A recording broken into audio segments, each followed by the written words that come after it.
جامعہ میرا جامعہ۔ بسم اللہ الرحمن الرحیم نحمده ونصلي على رسوله الكريم اما بعد قال الله تعالى في القرآن المجيد وفرقان الحميد من كان يريد الحياة الدنيا وزينتها نوفي إليهم أعمالهم فيها وهم فيها لا يبخسون أولئك الذين ليس لهم في الآخرة إلا النار وحبط ما صنعوا فيها باطل ما كانوا يعملون صدق الله مولانا العظيم وصدق رسوله النبي الكريم ونحن على ذلك من الشاهدين والشاكرين والحمد لله رب العالمين۔ حضرات علماء اکرام، مشائخ عظام، میرے لیے یہ سعادت ہے اور اللہ تعالیٰ کا احسان ہے کہ اللہ رب العزت نے یہاں مسجد باب الرحمت میں حاضری کا موقع عطا فرمایا۔ ماشاءاللہ یہ ادارہ جس طرح محنت کر رہا ہے اور جس طرح کام کر رہا ہے، یہ ایک بہت خوش آئند بات ہے، اور میرا پہلے بھی اس ادارے میں آنے کا موقع ملا۔ ماشاءاللہ ہمیشہ دیکھ کر خوشی ہوتی ہے، چونکہ مدارس کی دنیا آپس میں باہم ایک دوسرے سے مربوط ہے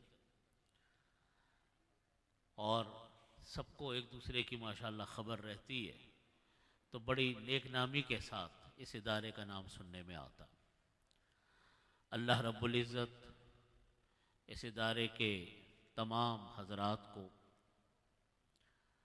پوری انتظامیہ کو، اساتذہ اکرام کو، محتمم صاحب کو، تمام حضرات جو محنت کر رہے ہیں اور جتنے حضرات یہاں پر کام کرتے ہیں، جو معاون ہیں، اللہ تعالیٰ سب کو بہترین اجر عظیم عطا فرمائے اور ان کی خدمات کو اللہ تعالیٰ قبول فرمائے۔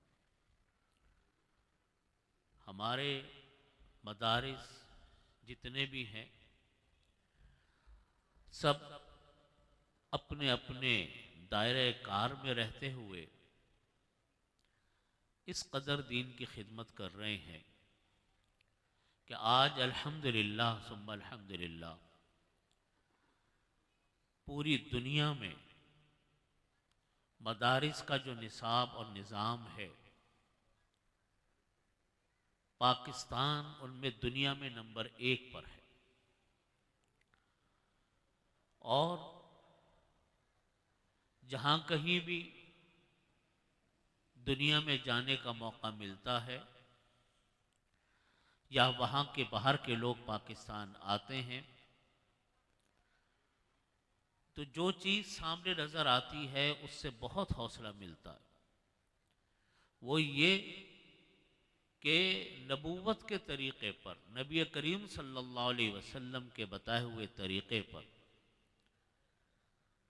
اگر کہیں دین کا کام ہوتا ہے، ہوتا ہوا نظر آتا ہے، تو وہ انہی علماء کا نظر آتا ہے جو پاکستان، ہندوستان، بنگلہ دیش سے فارغ ہوتے ہیں، اور یہ سارے مدارس مل کر جا کر ملتے ہیں، اس کی جو جڑ ہے وہ دارالعلوم دیوبند ہے۔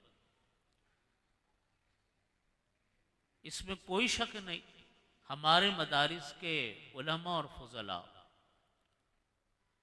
جہاں بھی جاتے ہیں، جہاں بھی کام کرتے ہیں، پوری تندہی کے ساتھ، پوری محنت کے ساتھ کام کرتے ہیں۔ کتنے سارے ممالک ایسے ہیں جہاں ایک آدمی پہنچتا ہے اور پورے علاقے میں، پورے ملک میں اس کے اثرات نمودار ہوتے ہیں۔ یہ در حقیقت ہمارے ان اکابرین کا، ہمارے ان علماء کرام کا فیض ہے، ان کی برکات ہے کہ طلبہ بھی الحمدللہ، فضلہ بھی الحمدللہ اس طرح تیار ہو رہے ہیں جو پوری دنیا میں محنت کر رہے ہیں۔ علماء کی محنت صرف مدارس کے اندر نہیں ہے، بلکہ علماء کی محنت مدارس میں بھی ہے، مساجد میں بھی ہے، تبلیغی جماعت میں بھی ہے، اور دین کے تمام شعبے جات میں آپ کو ان حضرات کی محنت نظر آئے گی۔ اس لیے مدارس کی تعلیم، مدارس کی محنت، یہ بڑی بنیادی چیز ہے، اور اصل چیز تعلیم ہوتی ہے۔ تعلیم کے بغیر جب تک صحیح طریقے سے تعلیم نہ ہو، تعلیم کے بغیر ہر چیز ادھوری رہ جاتی ہے۔ قرآن پاک کی میں نے آیت تلاوت کی، وہ قرآن کریم کی آیت ہم میں سے ہر شخص کے لیے رہنما ہے، اور اللہ رب العزت نے ہم کو ایک ایسی چیز کی طرف متوجہ فرمایا جو تمام محنتوں کی جڑ ہے، تمام محنتوں کی بنیاد ہے۔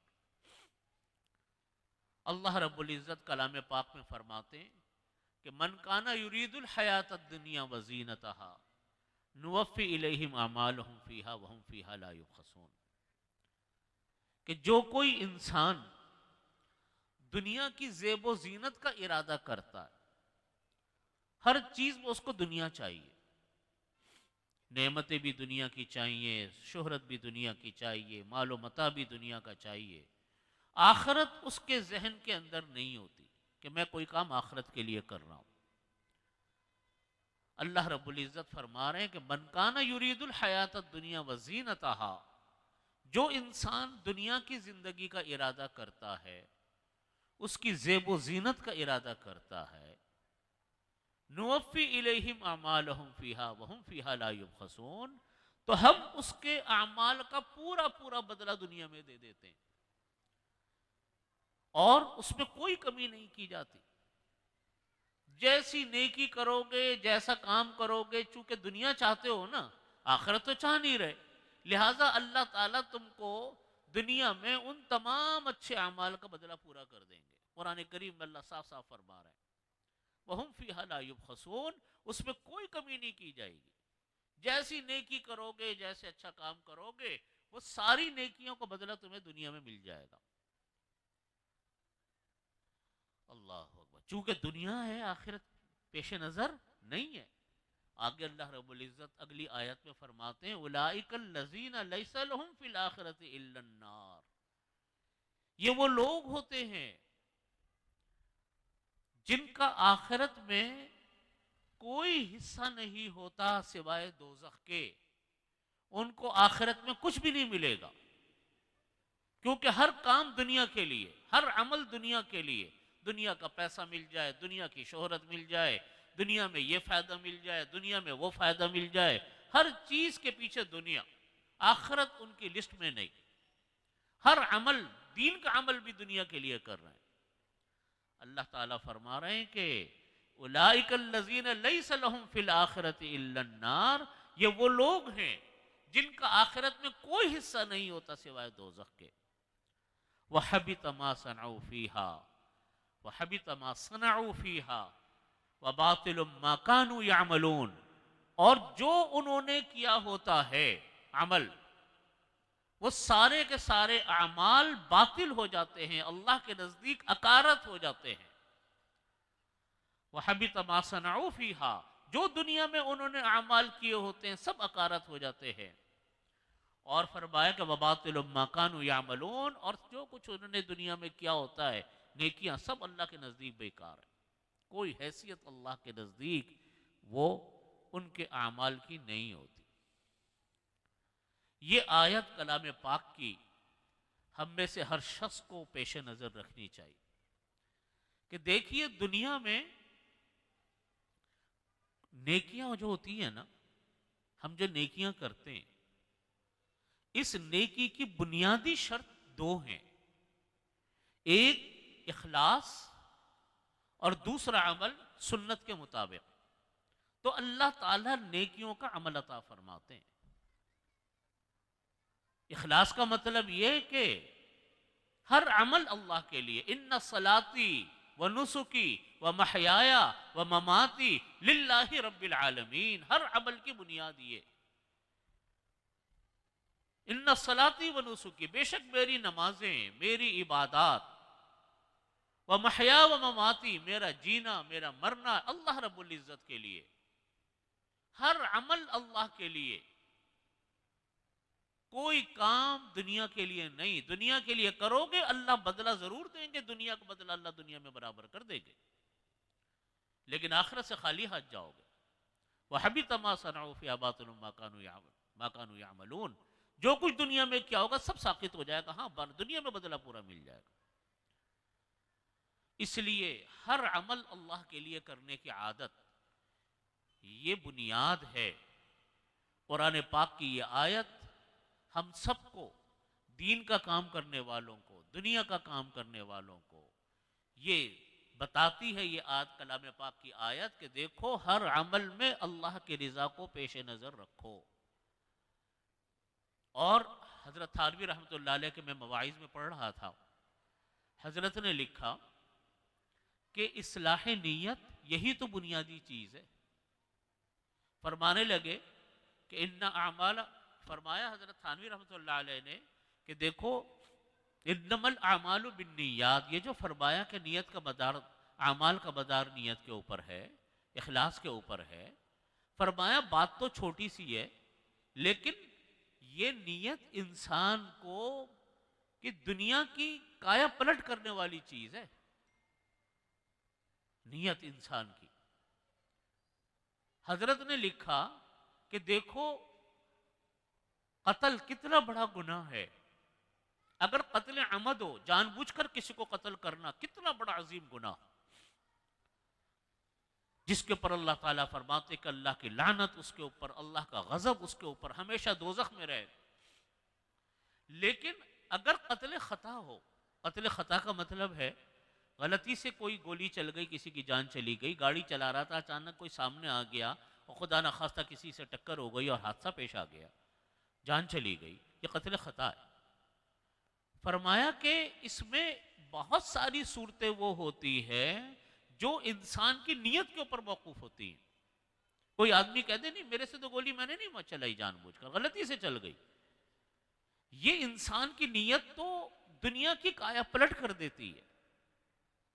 ہماری یہ محنت، ہماری یہ کوشش، ہماری جد و جہد، چاہے دنیا کے لیے ہو چاہے آخرت کے لیے، لیکن ان سب کے پیچھے نیت یہ ہے کہ ہماری نیت اللہ کی رضا آخرت کے لیے ہو۔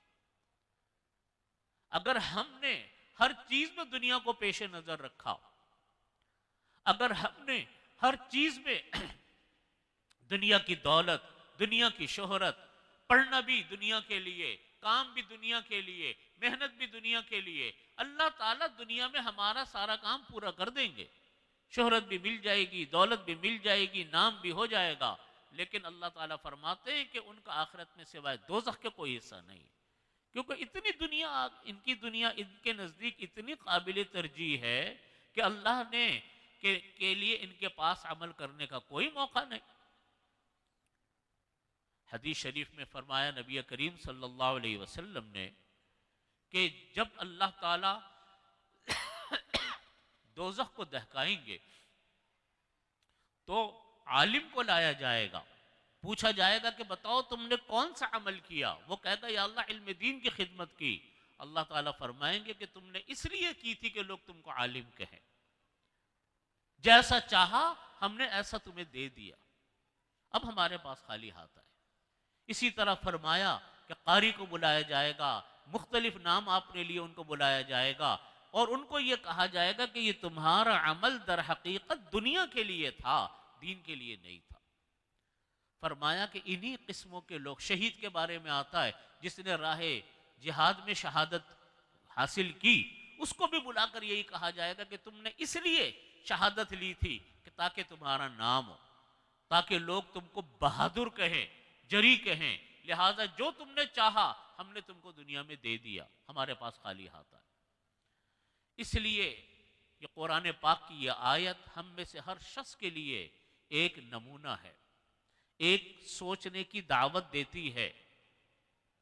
اب سوال یہ پیدا ہوتا ہے، چلیں جی ہم نمازیں پڑھ لیں، وہ تو اللہ کے لیے پڑھ لیں، اور روزہ رکھیں وہ اللہ کے لیے رکھیں، تلاوت کریں وہ اللہ کے لیے کریں، لیکن دنیا کے جو دھندے ہیں اتنے سارے، کوئی صبح کو اٹھ کر ملازمت پر جاتا ہے، کوئی صبح کو اٹھ کر تجارت پر جاتا ہے، خواتین ہیں وہ گھروں میں کام کرتی ہیں۔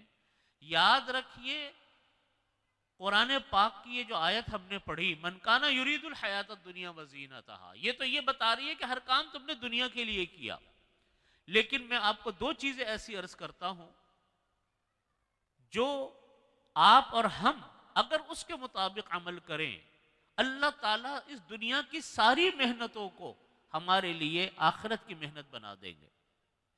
اللہ تعالیٰ ہر عمل کو ہمارا آخرت کے لیے بنا دیں گے۔ دنیا تو ملتی ہی ہے، لیکن دنیا کے چکر میں آخرت کو تو نہیں برباد کیا جا سکتا۔ وہ دو عمل کون سے ہیں؟ فرمایا ایک ہے اخلاص، دوسرا ہے صدق۔ شریعت کی اصطلاح میں صدق کہا جاتا ہے عمل سنت کے مطابق کیا جائے۔ صدق کے معنی کیا ہیں؟ لفظی معنی تو سچائی کے آتے ہیں، لیکن اصطلاح شریعت میں صدق بولا جاتا ہے عمل سنت کے مطابق ہو، شریعت کے مطابق۔ یہ دو عمل اگر ہمیں اور آپ کو اللہ تعالیٰ توفیق دے دے، میرے حضرت رحمۃ اللہ علیہ، حضرت ڈاکٹر عبداللہ صاحب عارفی رحمۃ اللہ علیہ فرمایا کرتے تھے، اس کی مشق کرنی پڑتی ہے، اور حقیقت ہے آپ کر کے دیکھو، ہر عمل کے اندر کوشش کریں، کر کے دیکھیں، کچھ دنوں بعد آپ کو عادت ہو جائے گی ہر عمل کو اللہ کے لیے کرنے کی، اور اگر وہ عمل جائز نہیں ہے تو خود انسان کو تنبہ ہو جائے گا کہ میں اس سے پیچھے ہٹ جاؤں۔ وہ دو عمل کون سے ہیں؟ اخلاص اور صدق۔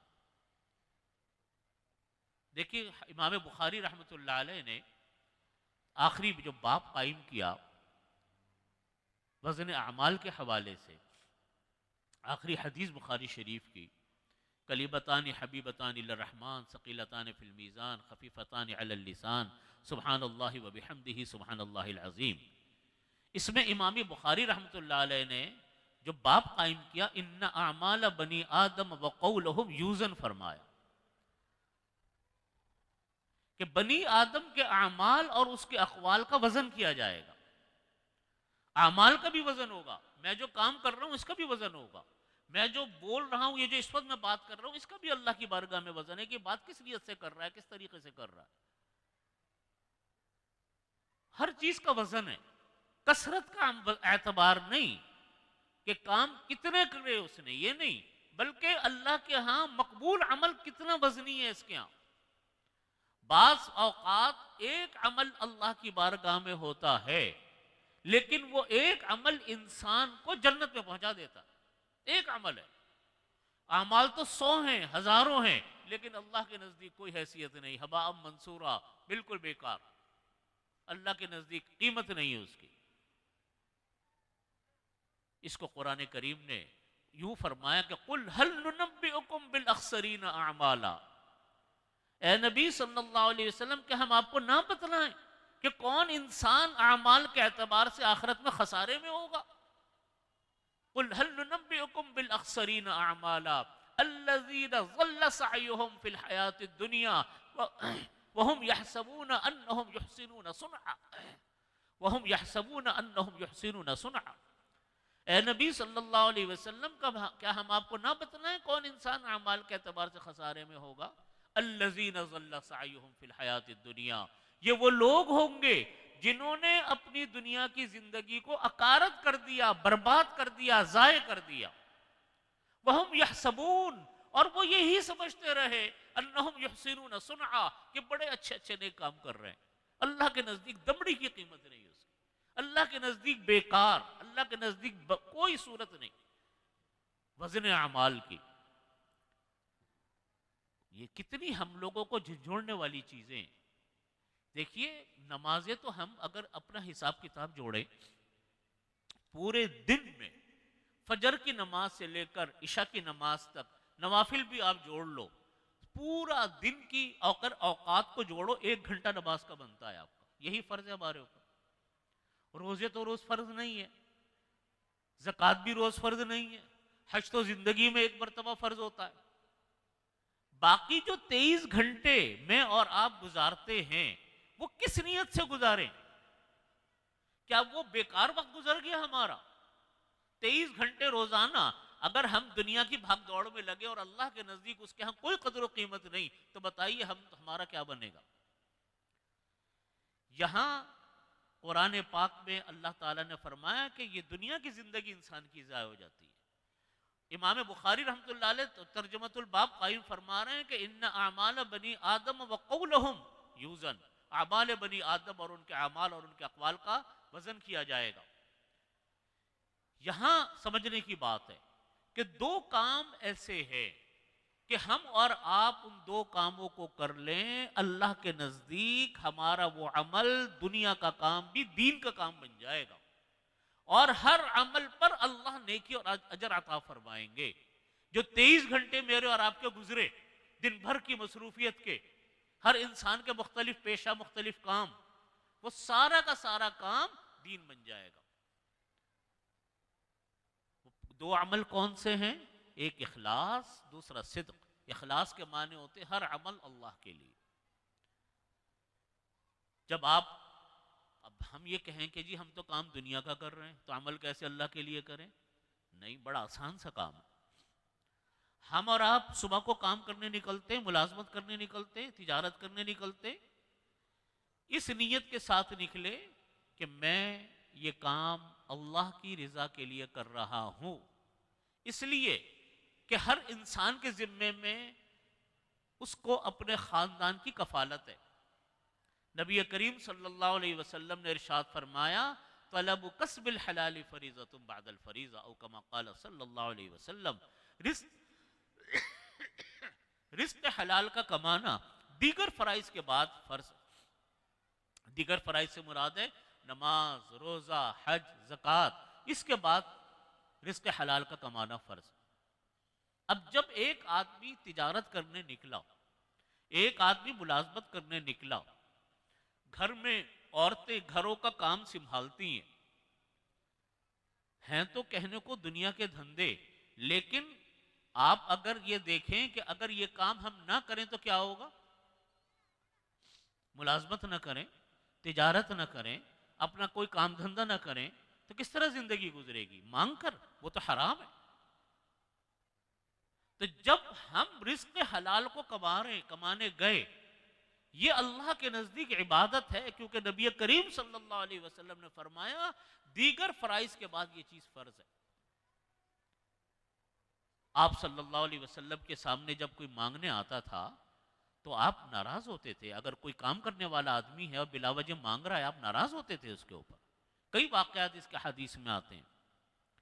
حضرت ایک مرتبہ آپ صلی اللہ علیہ وسلم کے پاس ایک صحابی بیٹھے ہوئے تھے۔ ان صحابی کو آپ نے دیکھا کہ ان کے ہاتھ میں چھالے پڑے ہوئے ہیں۔ تو آپ نے پوچھا کہ کیا ہوا آپ کے ہاتھ میں؟ تو ان صحابی نے فرمایا کہ یا رسول اللہ، سارا دن میں محنت مزدوری کرتا ہوں تو میرے ہاتھ چھل جاتے ہیں۔ آپ نے ان کا ہاتھ پکڑا اور پکڑ کر اپنے ہونٹوں سے اس کو پیار کیا، ان کے ہاتھوں کو۔ فرمایا کہ جب کوئی انسان رزق حلال کمانے جاتا ہے صبح کو اور شام کو تھکا ہارا واپس آتا ہے رزق حلال کما کر، اللہ اس کے سارے گناہوں کو معاف فرما دیتے ہیں۔ کوئی معمولی بات نہیں ہے کہ اللہ نے روزگار سے لگایا، اللہ نے حلال پیسہ عطا فرمایا۔ حلال پیسہ جتنا بھی ملے اللہ کی نعمت ہے۔ تو پہلی چیز اخلاص ہے۔ اب آپ ہم کہیں کہ ہم کیسے کہیں کہ جی عبادت ہے؟ نہیں، عبادت ہے، رزق حلال کا کمانا عبادت ہے۔ خواتین گھروں میں کام کرتی ہیں، وہ اپنے بچوں کو دیکھتی ہیں، اپنے شوہر کو دیکھتی ہیں، اپنے ماں باپ کو اگر ان کے پاس ہے ماں باپ کی فکر کرتی ہیں، یا کوئی اور ایسا ہے اس کی فکر کرتی ہیں۔ یہ ڈیوٹی اللہ تعالیٰ نے خواتین کی لگائی، اللہ نے لگائی۔ انہوں نے اپنی ذمہ داریاں پوری کر کے اپنے گھر کے ماحول کو بنایا، اپنے بچوں کی پرورش کی، اپنے شوہر کا خیال کیا، اپنے گھر میں جو دوسرے لوگ ہیں ان کی خدمت کی۔ یہ خدمت وہ کس لیے کر رہی ہیں؟ اس لیے کہ اللہ کا حکم ہے، خواتین کی ذمہ داری لگائی۔ خواتین کی ذمہ داری کوئی معمولی نہیں ہے. خواتین کو اللہ رب العزت نے اتنی بھاری ذمہ داری دی کہ مرد کی بھی اتنی بھاری ذمہ داری نہیں ہے جتنی عورت کی بھاری ذمہ داری. عورت کا کام اپنے گھر کو دیکھنا، اپنی اولاد کی پرورش، اولاد کو دیکھنا، اولاد کو بنانا. جتنے بڑے بڑے لوگ بنے، ہر ایک کے پیچھے کسی کی ماں کا ہاتھ ہے، تو کسی کی بہن کا ہاتھ ہے، تو کسی کی بیوی کا ہاتھ ہے.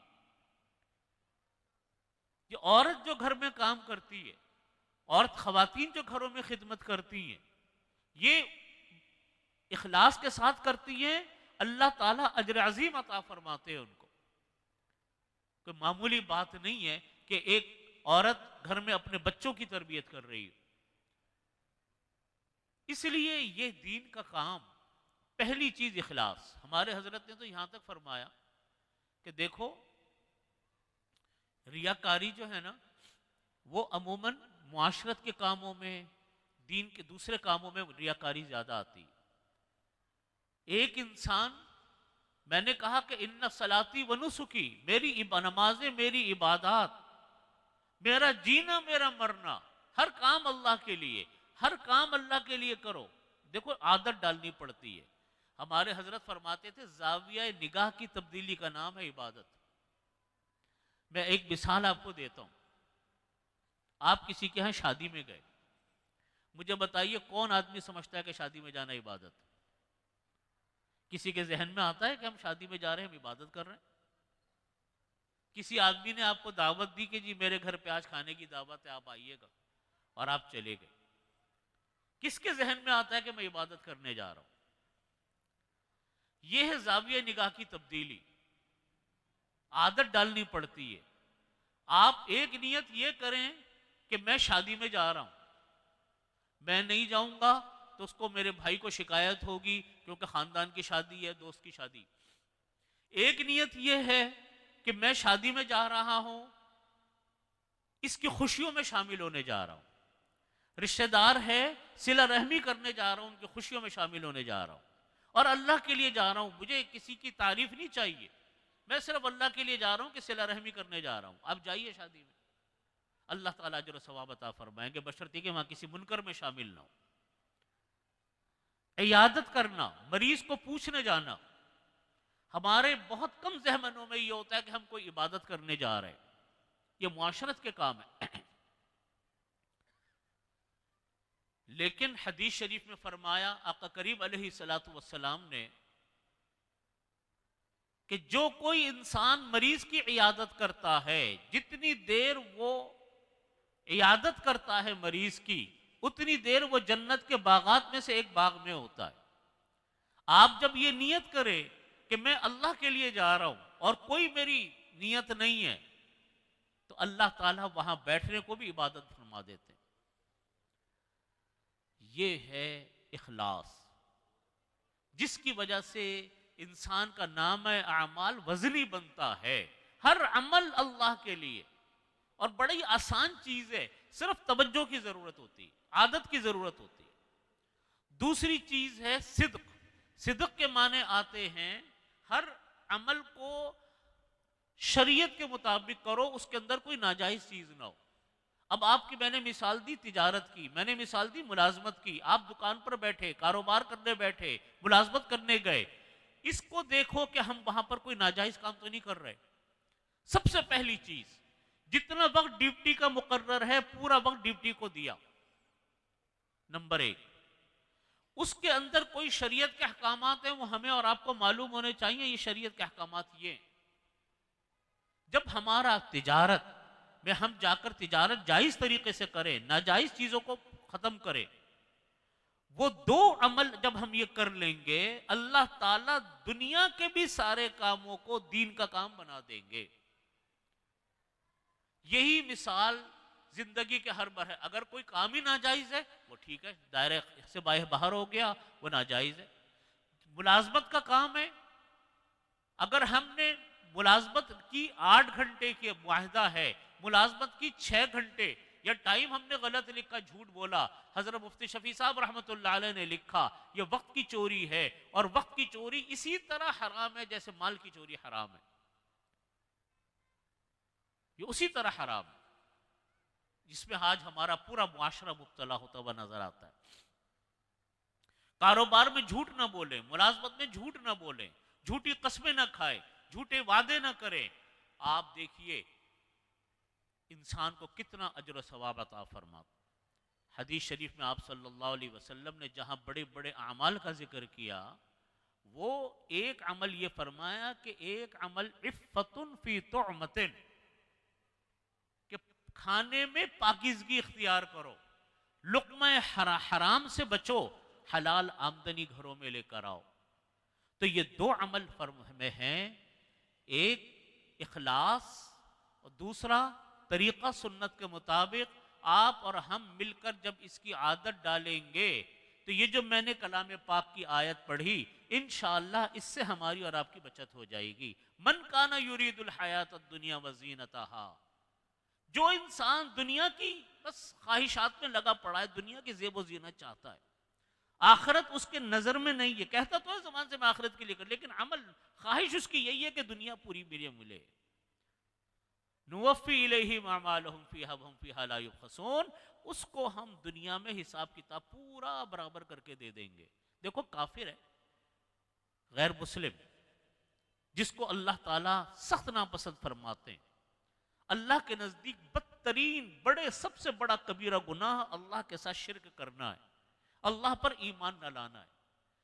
دنیا ان کے پاس زیادہ ہوتی ہے نا کافروں کے پاس، دیکھ لو آج کے نہیں، نبی کریم صلی اللہ علیہ وسلم کے زمانے سے آپ دیکھ لیں، آپ ہمیشہ کافروں کے پاس دنیا زیادہ ہے، سامان زیادہ ہے۔ کیوں زیادہ ہے؟ اس لیے کہ نیک اچھے عمل وہ بھی کرتے ہیں، لیکن چونکہ انہوں نے ایمان قبول نہیں کیا، آخرت میں ان کا کوئی حساب کتاب نہیں، اللہ تعالیٰ ان کی نیکیوں کا پورا بدلہ دنیا میں دے دیتے ہیں۔ تو دنیا کے اچھے اعمال کا بدلہ بھی دنیا میں مل رہا ہے۔ بعض صحابہ کرام کے بارے میں نے پڑھا، ان کے سامنے جب 2 وقتوں کا اچھا کھانا آتا تھا تو سوچ میں پڑ جاتے تھے کہ کہیں اللہ تعالیٰ میری نیکیوں کا حساب دنیا میں تو نہیں برابر فرما رہے، اتنے فکر مند رہتے تھے۔ تو پتہ چلا کہ در حقیقت بنیادی چیز انسان کی کیا ہے کہ آدمی کام دنیا کے لیے نہ کرے، آخرت کے لیے کرے۔ دنیا تو اللہ تعالیٰ ویسے ہی دیتے ہیں انسان کو، اجر و ثواب بھی دیتے ہیں، برکتیں بھی دیتے ہیں، سب کچھ دیتے ہیں۔ تو اس سے بچنے کے لیے یہ 2 عمل ہیں کہ ہر چیز میں چونکہ دنیا، کہیں ایسا نہ ہو دنیا میں اللہ تعالیٰ ہمارے حساب کتاب پورا کر دے، آخرت میں ہم خالی ہو جائیں۔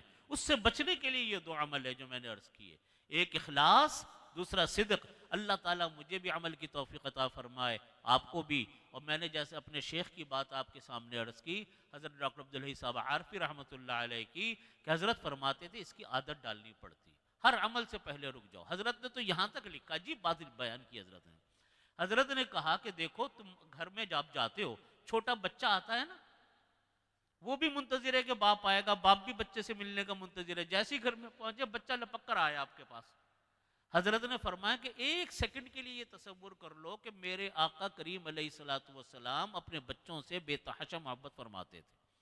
حضرت حسن، حضرت حسین رضی اللہ عنہما اور دوسرے بچوں سے فرماتے تھے اس نیت سے بچے کو گود میں اٹھا لو، اللہ تعالیٰ اس اٹھانے کو بھی ثواب بنا دیں گے۔ اور اس کی بہت ساری مثالیں آپ صلی اللہ علیہ وسلم نے ہمیں سکھلائیں۔ اللہ تعالیٰ مجھے اور آپ کو اس کے عمل کی توفیق عطا فرمائے۔ اور آخر میں یہ بات عرض کرتا ہوں، 2 باتیں عرض کرتا ہوں۔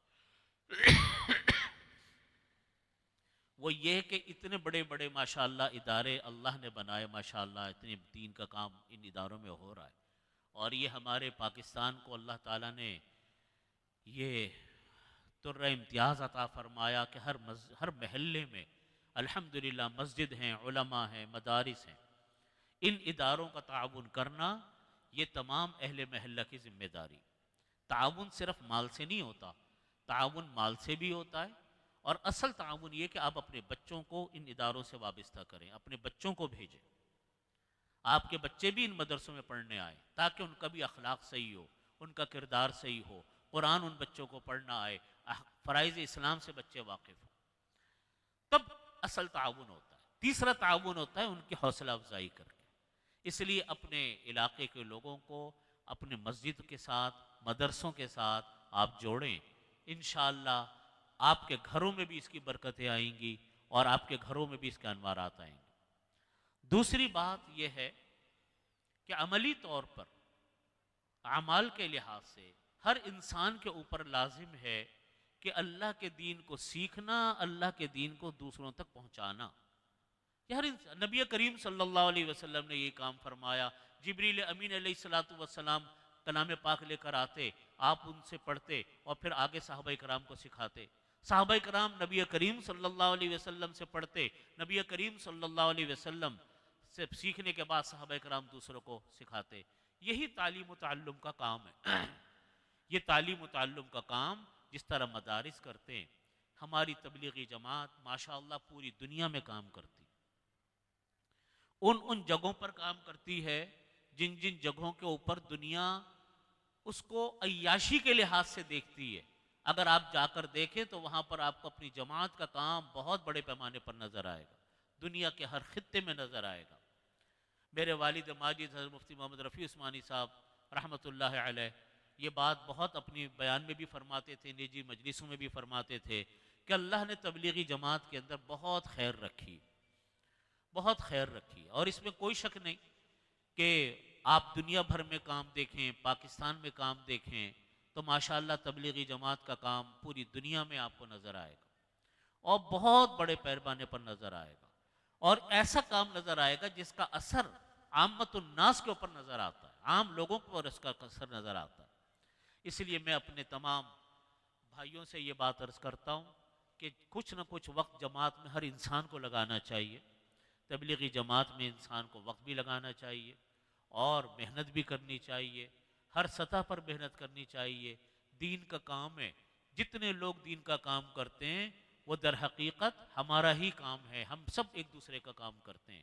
اللہ رب العزت ہمارے جتنے بھی لوگ دین کا کام کرتے ہیں اللہ تعالیٰ ان سب کی حمایت فرمائے، ان کی نصرت فرمائے۔ وآخر دعوانا الحمدللہ رب العالمین۔